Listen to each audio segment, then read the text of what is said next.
Assalamualaikum warahmatullahi wabarakatuh. Innal hamdalillah nahmaduhu wa nasta'inuhu wa nastaghfiruh wa na'udzu billahi min shururi anfusina wa min sayyiati a'malina. Man yahdihillahu fala mudilla lahu wa man yudlil fala hadiya lahu. Asyhadu an la ilaha illallah wahdahu la syarika lahu. Asyhadu anna Muhammadan abduhu wa rasuluh. لا نبي ولا رسول بعده.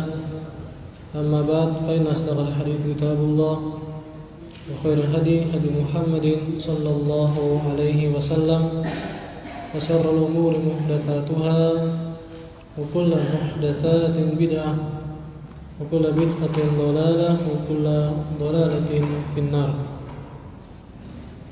Kaum muslimin rahimani wa rahimakumullah. Alhamdulillah kita dapat kembali melanjutkan pembahasan Kitab Tauhid karya Syekh Muhammad bin Abdul Wahhab rahimahullahu taala. Semoga Allah Subhanahu wa taala memberikan pada kita keistiqomahan untuk di atas tauhid sampai Allah wafatkan kita semuanya. Sekarang kita masuk pada bab yang ke-25 tentang macam-macam sihir. Babu bayani syai'in min anwa'i sihir. Jadi bab sebelumnya tentang sihir. Di bab ini beliau akan menyebutkan di antara jenis sihir yang dimana yang praktek bentuk sihir yang banyak terjadi dan samar bagi manusia, di mana manusia menyangka perbuatan tersebut karomah dari para wali, yang dimana pada akhir ceritanya mereka atau ujungnya adalah mereka menyembah orang-orang yang dikatakan mempunyai karomah tersebut, sehingga orang-orang jatuh kepada kesyirikan. Na'udzubillah, disebabkan tertipu dengan praktek sihir yang dilakukan oleh orang-orang yang dia sembah tadi.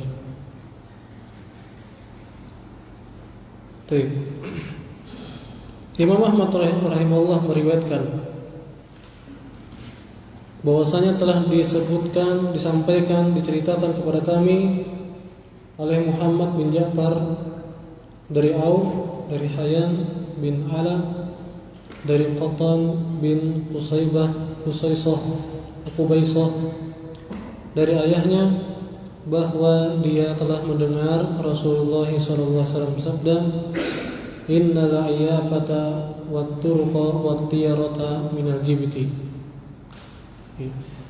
Innal 'iyafata wat-turqa wat-tiyarata minal jibti. Kata Nabi SAW bahwasanya iyafah, al-iyafah yaitu meriwayat nasib orang dengan menerbangkan burung. Ini yang disebut oleh Auf. At-turq yaitu meramal nasib orang dengan membuat garis di atas tanah. Wat-tiyarata, tiarah yakni anggapan siang. Minal jibti, termasuk al-jibit. Al-jibit adalah sebagaimana disebutkan oleh Hasan, yaitu suara setan.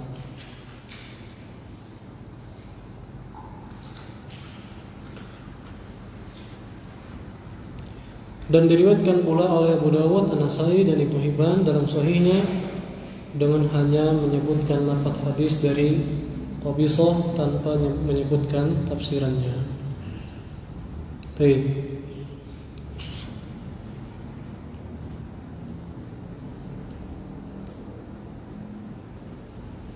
Jadi iyafah jazrut thair, ya. Itu melihat kodak dari burung gitu. Ketika burungnya diusir, kemudian terbangnya kemana nih? Ke kanan berarti baik, ke kiri berarti keburukan. At-turq yaitu dengan menggaris-garis, ya. Di mana kebiasaan mereka musyrikin jahiliyah, mereka menggaris-garis tanah secara acak dengan memejamkan matanya. Bergaris, pejam mata. Habis itu dihapus dua sampai terakhir. Apakah 2 atau 1? Yang terakhir, garis terakhirnya. Ya. Kalau garis terakhirnya 1, itu tanda sial. Ya. Akhirnya, ini jangan tolak pian, bahaya. Ya. Dari mana pian tahu? Nih, garisnya 1. Ya. Namun jika garisnya 2, nah berarti aman, lanjut. Ya. Nah, demikian ya, diantara bentuk akal atau pikiran mereka dan anggapan mereka. Naudzubillah. Ya, hal yang ya ini secara akal pun aneh kan seperti itu. Apalagi secara dalil nggak ada. Ya.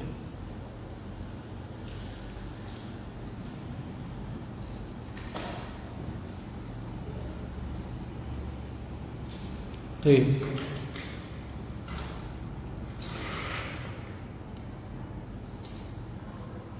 Maka intinya di sini dalam hadis ini yang pertama, dalil pertama ini menjelaskan bahwasanya iyafah wa tarqa wa tiyarata minal jibit.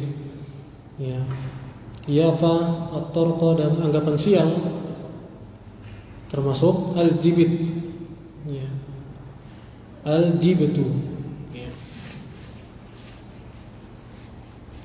Sebutan tafsiran tadi suara setan. Kata Syekh Fauzan, termasuk di dalamnya adalah suara-suara yang melalaikan dan dinisbatkan kepada setan karena mengajak kepada jalan setan. Maka al-jibat, ya, al-iyafah wa tarq wa tirata termasuk al-jibatu yang dia adalah sihir yang merusak ketauhidan seseorang. Ya. Anggapan sial, ya. Sampai zaman sekarang pun masih ada kan seperti itu. Anggapan sial dengan angka tertentu kan seperti itu ya. Di antara sebagian hotel atau kebanyakan hotel itu tidak ada angka 13-nya ya. Tidak ada angka 3-nya karena menganggap sial ya.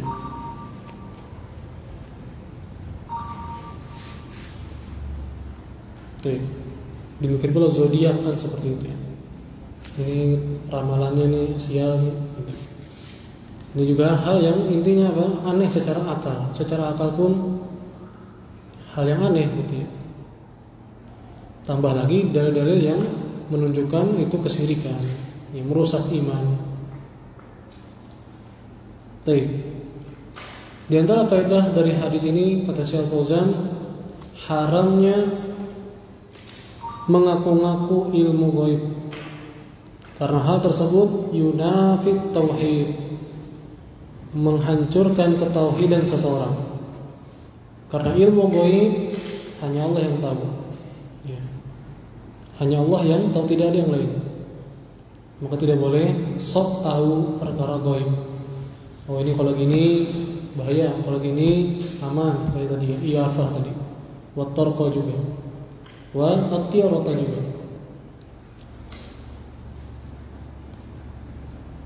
Di antara faedah tahrimul malahi bi anwa'iha, haramnya hal-hal yang melalaikan, khususnya nyanyian dan musik. Karena hal tersebut tunafi ta'atullah wa kamal tauhidih. Karena hal tersebut mengurangi ya kualitas ketaatannya kepada Allah, mengurangi kesempurnaan tauhidnya. Ya. Minal aghani wal mazamir wa sa'iri alatil lahwi. Ya. Nyanyian-nyanyian, alat musik dan hal-hal yang membuat dia lalai dari Allah Subhanahu wa taala. Maka itu min ronatis syaitan, di antara seluring atau suara dari setan. yang intinya menghalang dia dari jalan Allah Subhanahu wa taala. Dan sekarang banyak sekali hal-hal yang menarik namun ternyata membuat dia jauh dari Allah Subhanahu wa taala. Demikian gaya setan, ya, membuat orang lebih perhatian dengan yang lain, keasikan, dan dia lupa dengan tugas terbesar dia, yaitu menghamba kepada Allah Subhanahu wa taala. Secara tidak langsung mirip dengan apa yang dilakukan oleh tokoh Quraisy, tokoh kafir Quraisy zaman dahulu ketika ya memikirkan strategi untuk menghalangi dakwah Nabi kita Muhammad SAW di Mekah, fase Mekah sebelum hijrah. Di mana ada orang yang bernama, ya, tokoh kafir Quraisy yang bernama An-Nadhr bin Al-Harith. An-Nadhr bin Al-Harith, salah satu tokoh kafir Quraisy yang dia punya ide cemerlang, ya. Jadi cerdas, tapi ya begitu, naudzubillah. Cerdas tapi dipakai dalam hal demikian, yang dimana Nabi SAW dan para sahabat berusaha untuk menyebarkan Islam. Ini dia An-Nadhr berjuang juga untuk menghalangi dakwah Islam, naudzubillah. Ya. Bahkan dia berjuang luar biasa.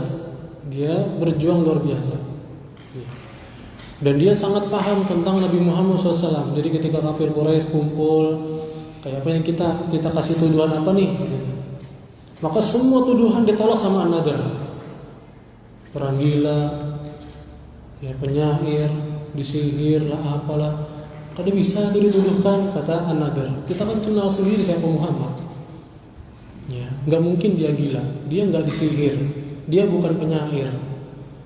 Ya. Paham sekali ya An-Nadhr tentang Nabi Muhammad. Maka strategi An-Nadhr dengan dia merantau, bayangkan, untuk menghalangi dakwah Nabi SAW, beliau merantau untuk belajar, ya, ke daerah Persia. Nah, di sana dia mulazamah, dia belajar kisah-kisah raja Persia kuno, Rustum, Isfandiar, dan seterusnya. Kisah-kisah bahari yang menarik. Maka dia kan perjuangan tuh kan, ke Persia jauh tuh, merantau, habis duit, harta, waktu, tenaga, belajar nih, memutar otak segala macam, menghafal gitu ya, menghafal kisah-kisahnya. Pulang-pulang, nah ini dia strategi. Maka dia perbuatannya ketika Nabi SAW menyampaikan dalil, menyampaikan ilmu agama, dia pun di dekat situ menyampaikan kisah-kisah dari Persia. Nah, ini lihat, kisah pun lebih asik. Nah, akhirnya orang-orang pun ada yang terpengaruh dengannya, ya, mendengarkan cerita dari An-Nadhr ini. Ya. Jadi Nabi SAW menyampaikan wahyu, menyampaikan tentang kaum-kaum terdahulu seperti kaum Ad, kaum Samud, untuk mengambil pelajaran agar jangan kufur seperti mereka, jangan membangun seperti mereka. Maka An-Nadhr pun bikin majelis juga di dekat situ. Dan dia bilang yang artinya, demi Allah, Muhammad yang dia sampaikan tidak lebih baik daripada cerita yang kusampaikan. Kalau mau tahu, sini, ku sampaikan ceritanya lebih bagus daripada Muhammad. Maka dia pun sampaikan dongeng-dongeng yang dia pelajari dari Persia tadi. Ya. Sehingga tujuannya agar apa? Orang-orang itu pikirannya apa yang disampaikan Muhammad sudah basi. Itu udah kuno, zaman Bahari Bana. Ada apa yang disampaikan oleh An-Nadhr masih baru kisah-kisahnya. Kada basi, masih baru nih, masih hangat nih. Asik nih. Nah, itu dia. Maka inilah ya apa yang dilakukan oleh An-Nadhr bin Al-Harith dalam rangka mencegah manusia dari, ya terutama khususnya di sini, menuntut ilmu agama atau perhatian dengan agama. dibikin dengan hal-hal yang membuat dia lalai. Ya, kalau di sini kan dia terang benderang, memang tujuannya seperti itu. Kalau zaman sekarang secara tidak langsung, hal-hal yang berlebihan lah, gitu ya. Hal duniawi yang dilakukan berlebihan. Maka itu tujuan setan apa? Agar orang itu lalai dari agama, olahraganya, HP-nya, ngopinya. Ya, kalau berlebihan, ya keasikan dengan HP-nya, keasikan dengan ya olahraganya, keasikan dengan game-nya. Apalagi sekarang juga di konten-konten banyak ya yang menarik perhatian. Apalagi ada cuannya lagi kan, ada Facebook Pro lagi kan. Ya, cari duit di situ. Yang penting banyak yang nonton, yang penting banyak yang nge-like, komentar, bagaimanapun itu yang penting menarik. Ini secara tidak langsung. Trik setan berhasil seperti itu, membuat orang lalai dari agama. Ya, keasikan, asik ini nonton konten ini, nonton apa kisah-kisah stand up comedy lah apalah gitu. Lebih asik dengannya. Game sekarang kan seperti itu. Fitnah, ujian keimanan. Ya.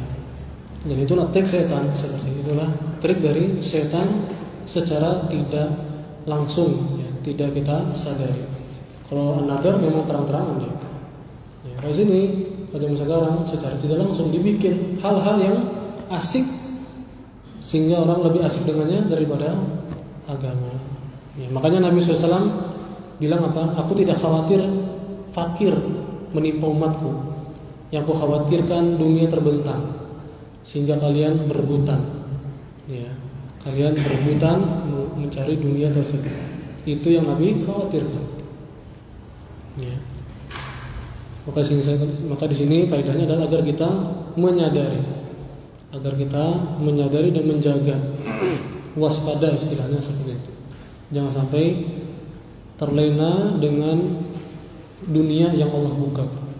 Ya, kita manfaatkan sewajarnya kan istilahnya gitu ya. Olahraga sewajarnya, ya. Gunakan alat-alat modern sewajarnya yang hal bermanfaat lah gitu. Tapi kalau sudah sampai arahnya membuat kita lalai, wah ini bahaya. Ini berbahaya. Kan ada konsep ya istidroj, ada konsep istidroj, diberi nikmat padahal dosa jalan terus juga. Ini berbahaya sekali, alhamdulillah. Ya.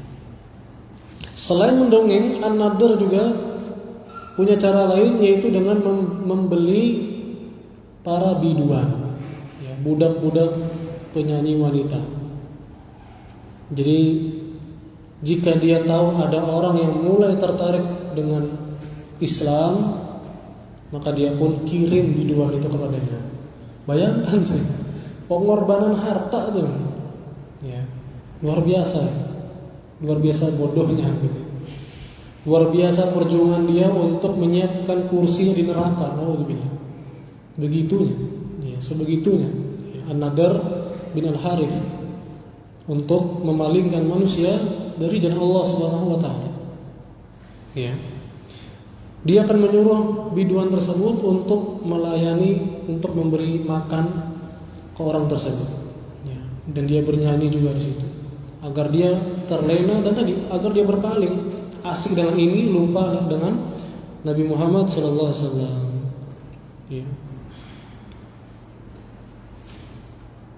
Maka ini ada mirip-miripnya dengan zaman sekarang yang banyak sekali hal yang asik, tapi bahaya kalau larut atau tenggelam di dalamnya.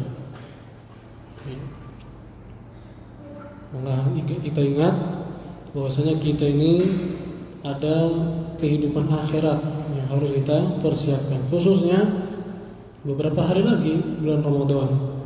Ya, maka ini kita harus maksimalkan. Ya, kita harus maksimalkan kesempatan yang ada. Ya, kesempatan terbatas dan waktu kita tidak mengetahui ajal kita. Ya. Dan Ramadan itu luar biasa, pintu rahmat terbuka, pintu ampunan luar biasa. Sampai-sampai Jibril mendoakan keburukan, rogibaanku. Ya, celaka bagi seorang yang diberikan kesempatan masuk Ramadan sampai selesai tapi tidak diampuni oleh Allah. Celaka dia. Nabi bilang amin. Ya. Nabi aminkan doa Jibril, ya, doa keburukan. Artinya apa? Keterlaluan kalau seorang dapat bulan Ramadan tapi biasa-biasa saja.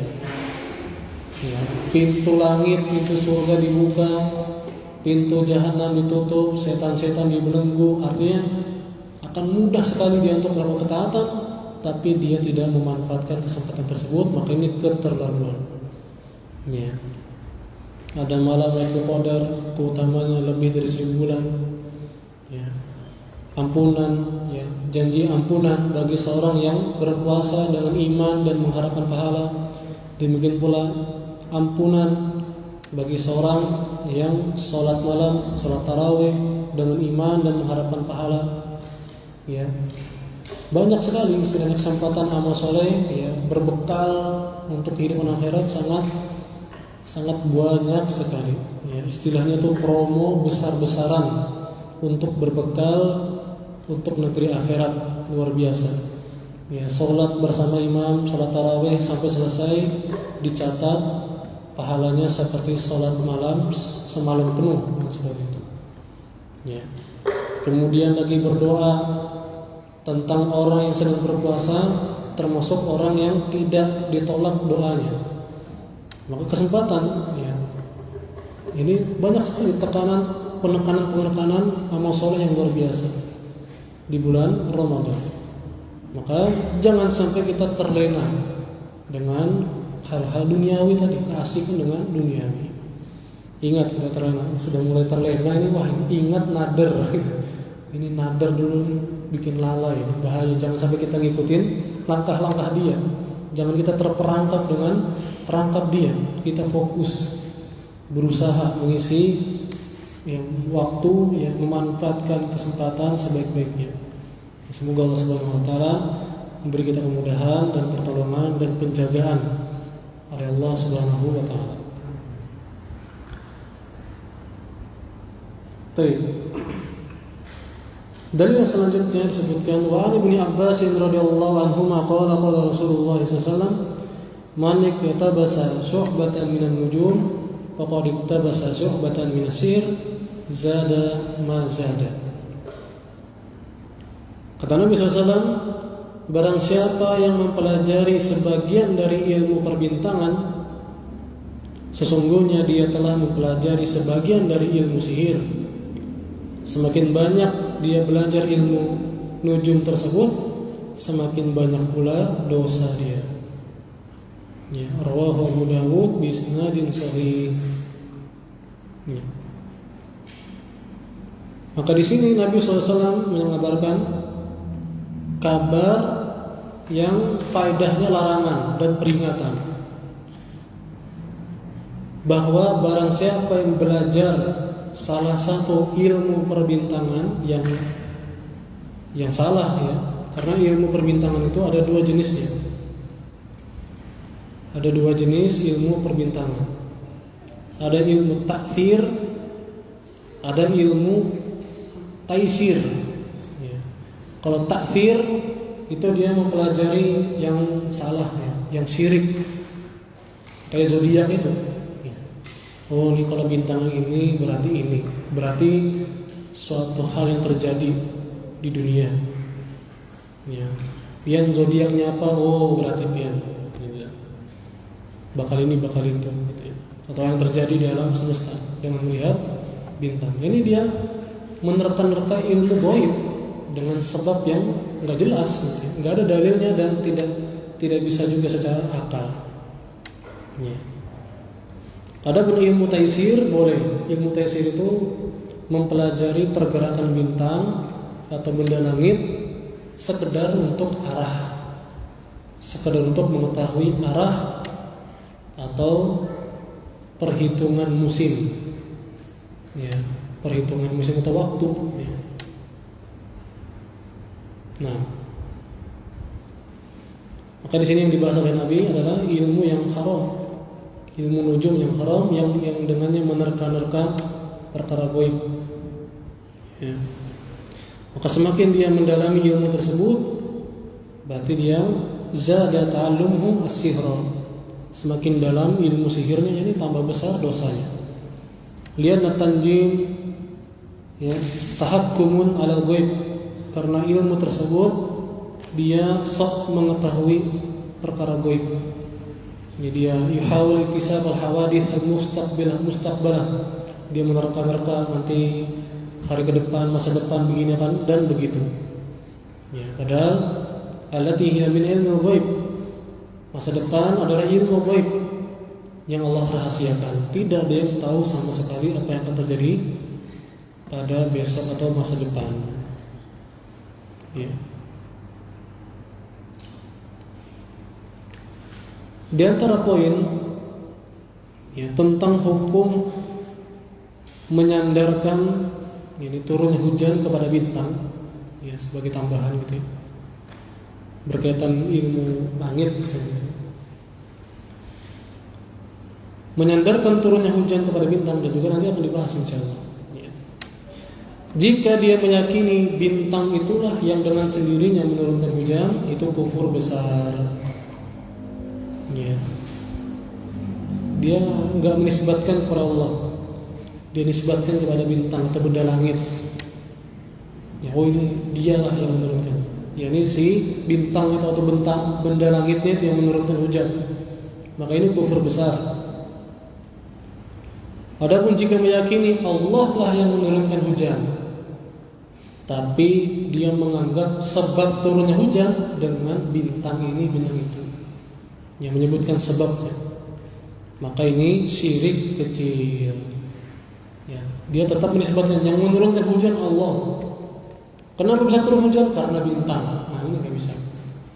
Ya, secara syar'i tidak ada, secara ilmiah pun tidak ada. Ya.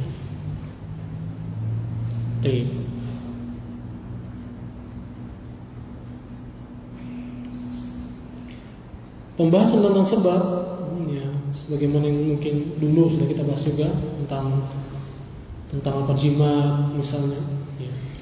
Maka di sana ada sebab syar'i, ada sebab kauni, ada sebab syar'i yang disebutkan dalam dalil seperti madu, habatus sauda untuk obat. Ya.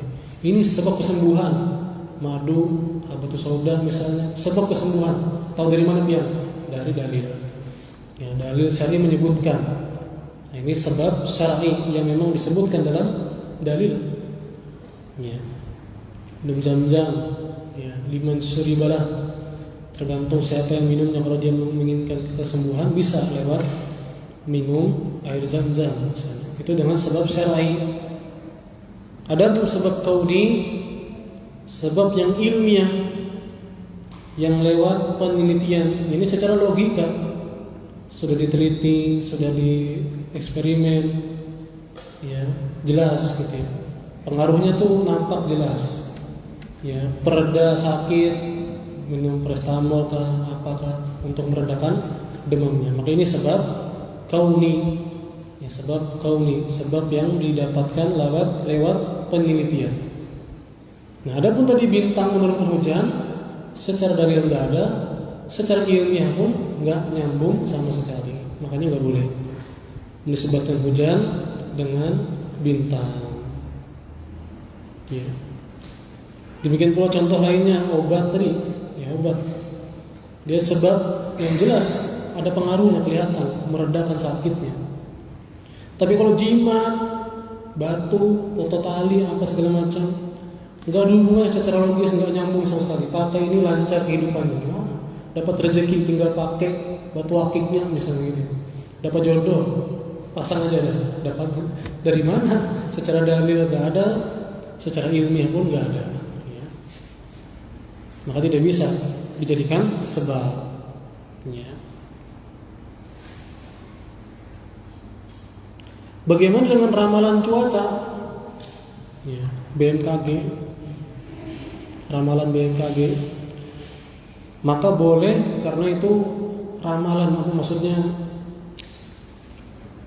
Biasanya gitu. Ini kalau sudah gini biasanya akan terjadi gini. Tidak memastikan, cuma sekedar kayaknya gitu aja. Tidak memastikan dan mengucapkan insya Allah. Kalau Allah berkehendak. Kalau ciri-cirinya iya, dan Allah sebutkan dalam Al-Quran kan gitu ya. Kalau mendung apa segala macam itu akan hujan. Itu secara dalil pun ada. Maka bisa saja kita mengatakan kayaknya mau hujan. Ya, karena secara ilmiah pun ada, secara dalil pun ada juga. Ya.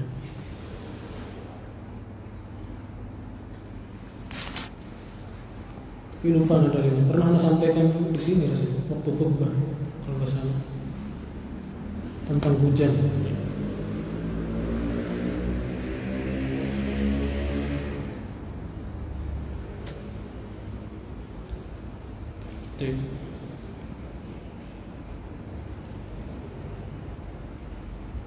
Oh ini di surah An-Nur ayat 43.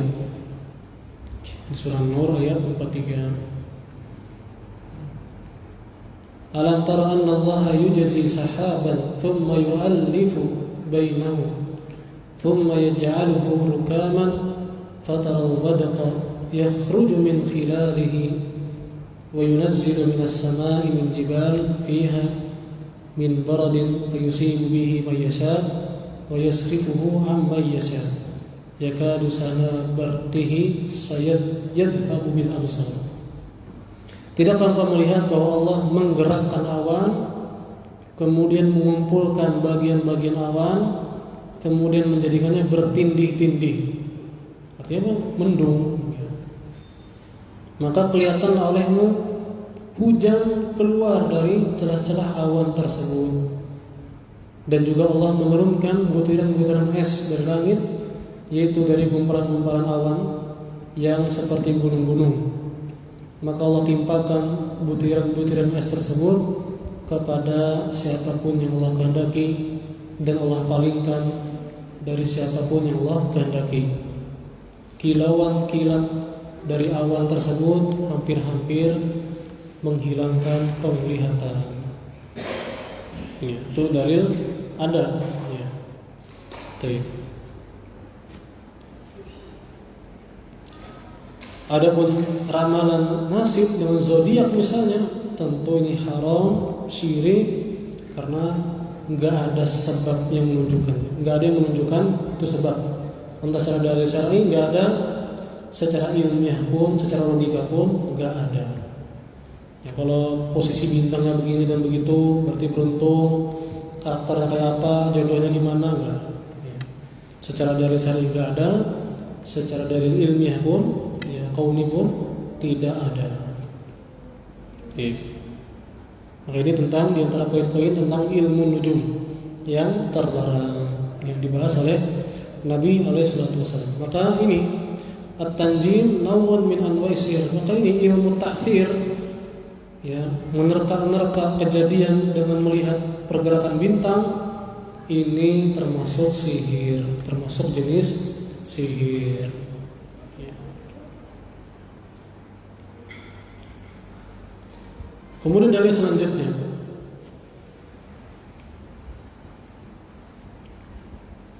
An-Nasai meriwayatkan hadis dari Abu Hurairah radhiyallahu anhu bahwa Rasulullah SAW bersabda, "Man aqada 'uqdatan thumma nafatha fiha faqad sahar, wa man sahar faqad asyrak, wa man ta'allaqa syai'an wukila ilaihi."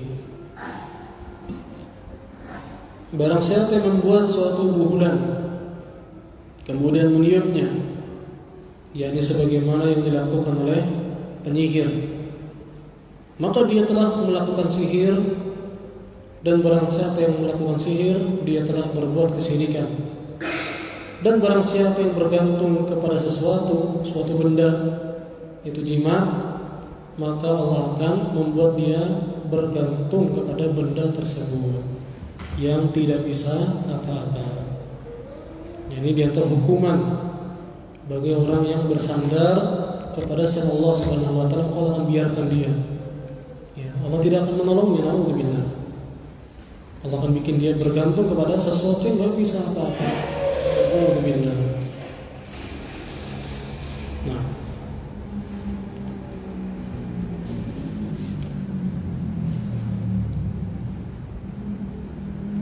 maka itulah di antara praktek sihir.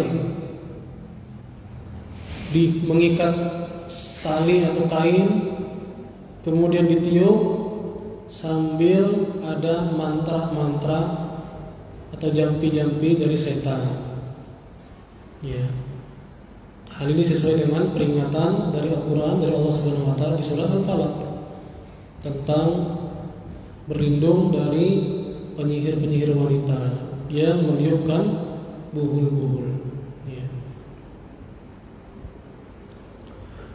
Dan sebagaimana kita pernah sampaikan, namanya penyihir yang asli, ya, yang beneran penyihir, tidaklah dia melakukan aksi sihirnya, melainkan dia pasti ada kesepakatan dengan jin.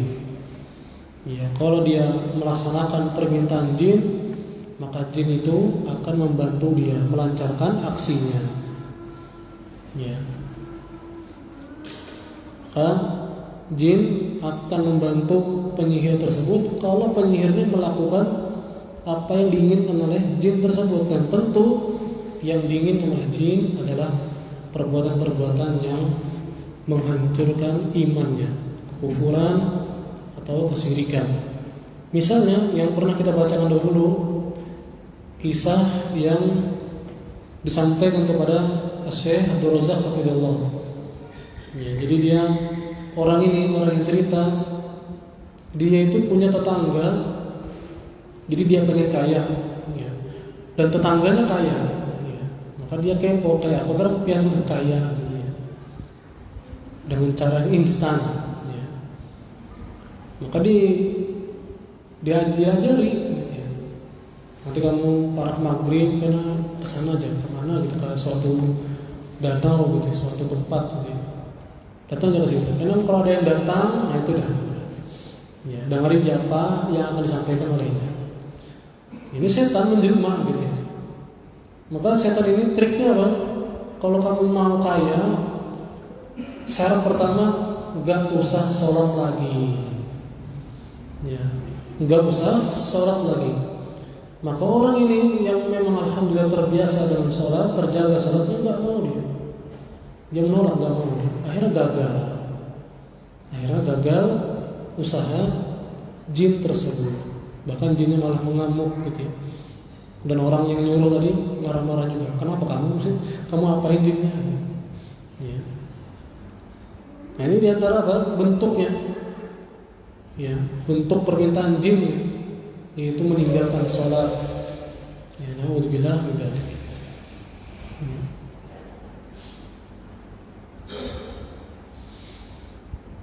Di antara bentuk sihir yang disebutkan dalam dalil tadi, ya, ikatan, buhul, ya, entah jadi jimat gitu ya, yang di dalamnya ada kertas yang bertuliskan campuran ayat Al-Quran dengan simbol-simbol dukun, yang dimana simbol-simbol tersebut sebagai bentuk minta tolong sama jin, ya. Maka intinya dari ini, segala bentuk praktek perdukunan dengan benda-benda ritual dan bantuan dari jin itu, ya, pelanggaran besar dalam iman, ya, dalam ketauhidan, sangat merusak ketauhidan seseorang. Nah,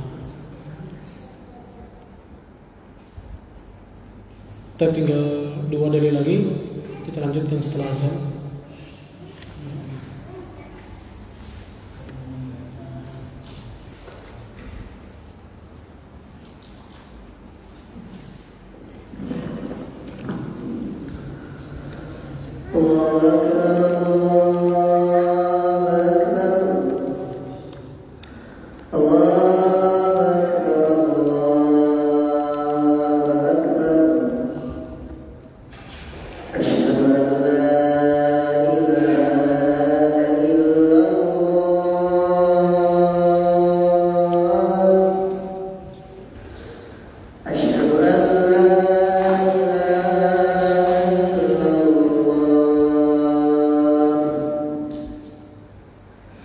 أشهد أن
Kita lanjutkan dari Ibnu Mas'ud radhiyallahu anhu bahwasanya Rasulullah sallallahu alaihi wasallam bersabda, "Ala hal unabbiukum mal adhu hiya an-namimah al-qalatu bainan nas."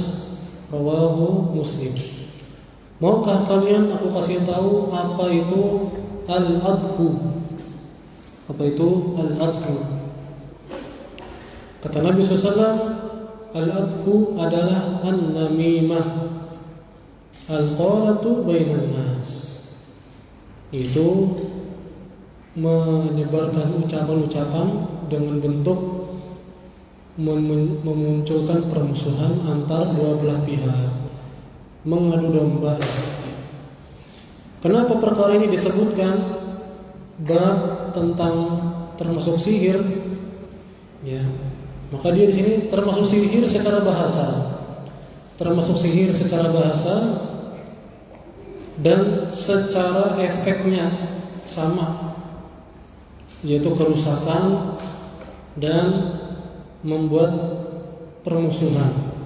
Sebagaimana sihir kan seperti itu ya, yang dari setan membuat orang tiba-tiba benci, tiba-tiba suka. Maka dengan an-namimah pun juga. Ya, dengan an-namimah secara bahasa, secara efeknya sama.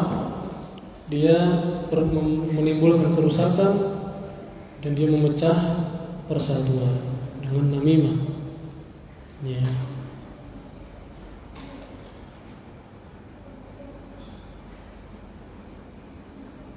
Namimah itu dengan menyampaikan tuduhan-tuduhan, tolak ya, ujar si itu. Padahal nggak ada dia ngomong kayak gitu. Ya. Untuk menimbulkan permusuhan satu dengan yang lain. Ya. Bahkan ulama mengatakan kerusakan dari orang yang suka mengadu domba, ya, kerusakan dari orang yang suka mengadu domba itu kerusakannya lebih cepat, ya, dapat menimbulkan kerusakan dengan cepat sekejap yang dimana tidak bisa dilakukan oleh penyihir dalam setahun. Ini ungkapan ulama tentang ini, pengungkapan tentang betapa jeleknya, betapa buruknya efek dari namimah, apalagi dari orang yang memang suka adu domba. Kerusakannya lebih cepat, lebih besar, lebih segera daripada tukang sihir dalam setahun. Ya.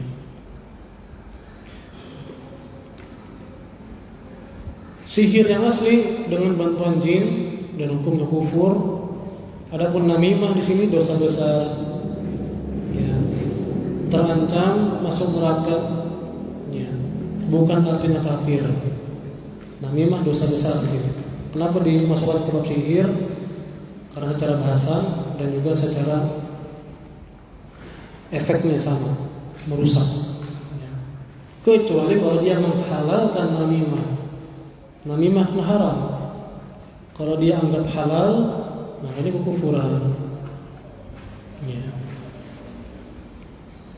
Maka waspadalah dari namimah. Kalau ada orang itu jasidin, jangan langsung percaya. Apalagi yang mengucapkannya, yang menyampaikannya nggak jelas siapa ini. Apalagi yang memang dia ketujuh aneh-aneh ya ucapannya. Jangan langsung diterima, jangan diokekan. Kayaknya dulu santai. Tanya langsung ke sini. Ya. Jangan langsung percaya. Ya, kalau lewat orang, kabar dari orang, ya. Ujar sidin pian ini, jangan langsung diterima. Ya. Bisa jadi yang menyampaikan salah paham seperti itu. Bisa jadi dia salah paham. Ya.